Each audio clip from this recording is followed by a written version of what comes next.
How bad can it get? Fellow Nigerians, how bad can it get?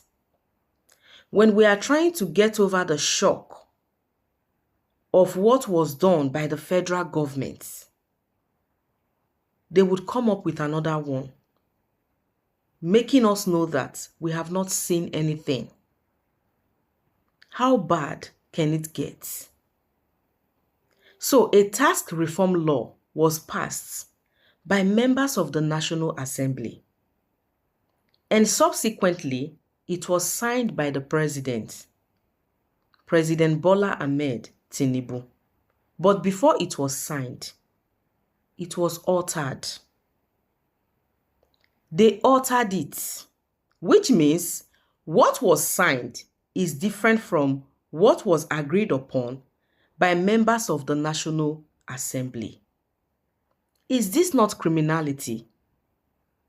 Is this not fraud? What sort of government is this?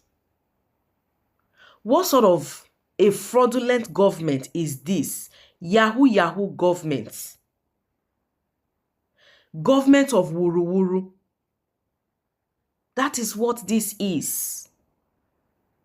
Government of criminality. Is it not bad enough already? A law was passed by members of the National Assembly. A group of people sat together, deliberated on a particular thing, and agreed. This is what we want. For the president to sign it. Only for what was agreed upon to be altered before the president signed it. Is this not broad daylight robbery? So these people do not care about Nigerians. They don't care. Oh, you think I'm blabbing? Now watch the video. Or breach of privilege has been committed, or referring the matter to the Committee of Ethics and Privileges. Still, if the matter is raised in the Committee of the Whole, the chairman shall leave the chair on the order to report progress. Mr. Speaker, honorable colleagues, I'm here today because my privilege has been breached as a member of this all-important House, Mr. Speaker.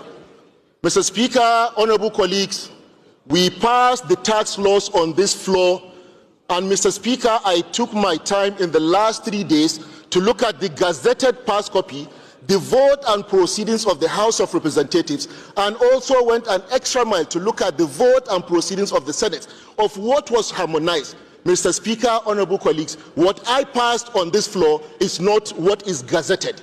Mr. Speaker, honorable colleagues, I have all the copies, but I'm coming under privilege because I was here, I gave my vote, and it was counted, and I'm seeing something completely different. So on that note, on this privilege, I will call on Mr. Speaker to graciously look at what was harmonized, what is in the gazetted copy, what was passed in the House and the Senate. You will find out what is before Nigerians, which is being sold to Nigerians at the Ministry of Information, which I personally went to buy the gazetted copies, are not what was passed. So there is no motion here, but Mr. Speaker, I'll be pleading that all the documents should be brought before the Committee of the Whole.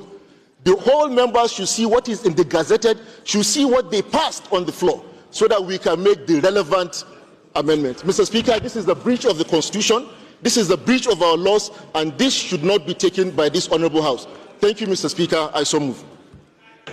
Thank you, Honorable Abdul Samad. Your observation is noted and action will be taken. I assure you that. Thank you. You watched the video, right? That was Honorable Dasuki crying out that what was agreed upon is not what was signed by the president, is not what was gazetted by the federal government, that is now being distributed to ministries. It is totally different.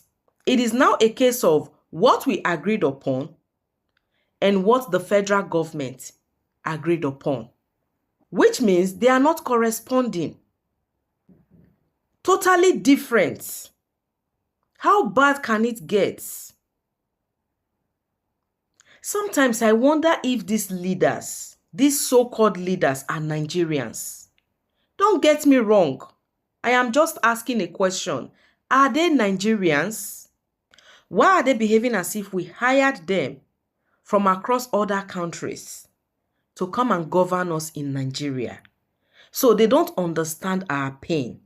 They don't know our needs. They don't care. They don't have any ties with us. They don't care. Even if we went to other countries to bring people to govern us, we would tell them what we want because at the end of the day, they are going to be paid. Governance is not done for free. The president is being paid. The governors are being paid. Just name it. All of them in government are being paid. They are being paid for the job they are doing. So the least they can do is satisfy the people. The least they can do is have the interest of the people at heart. Let them consider the people before making any law.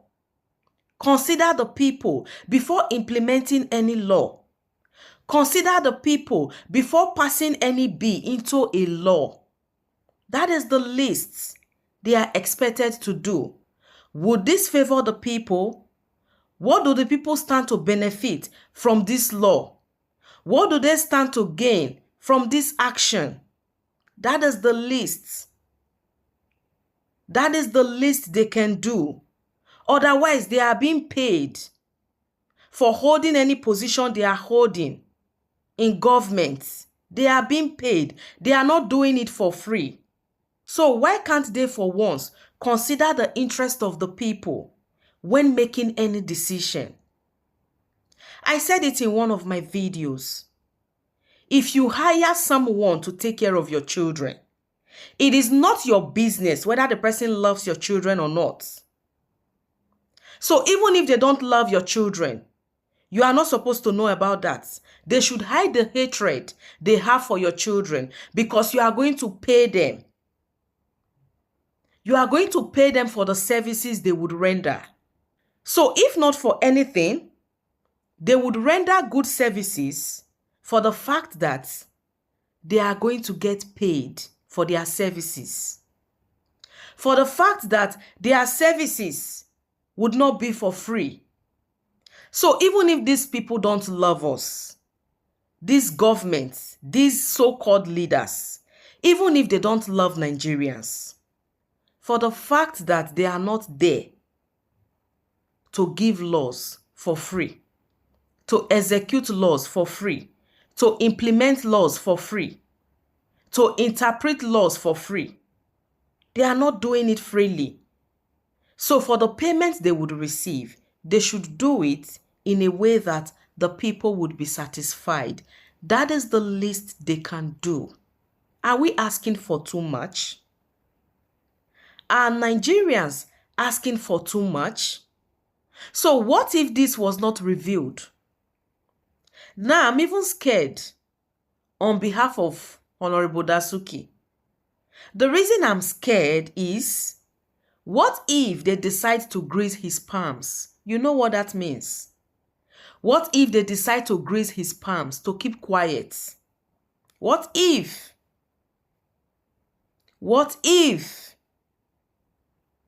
What if they are able to grease his palms and the palms of every other person who is against what was gazetted by the federal government and is now being distributed to ministries? What if? We all know that this Tinubu-Apc-led administration knows how to cover up their mess. That is what they know how to do. They don't mind spending a huge amount to cover up their mess. Instead of solving the problem on ground, they would rather spend to cover up their mess. They would rather spend to cover the issue, and the issue would still be there. At the end of it, the citizens are the ones to suffer. So what if Honorable Dasuki's palms and the palms of every other person who is against this act by the federal government are greased at the end of the day so that they would keep short? They would go mute and allow the government have its way. What if? What if? Because that is what this administration is good at. Shutting people's mouth with money. Give them something, let them keep quiet. Oh, they are talking because we have not greased their palms. Just grease their palms. And at the end of the day, the citizens are the ones to suffer. What a mess. What a government of criminality. What a fraudulent government. What a government of mago-mago. Yahoo government. This is so bad. It is so bad.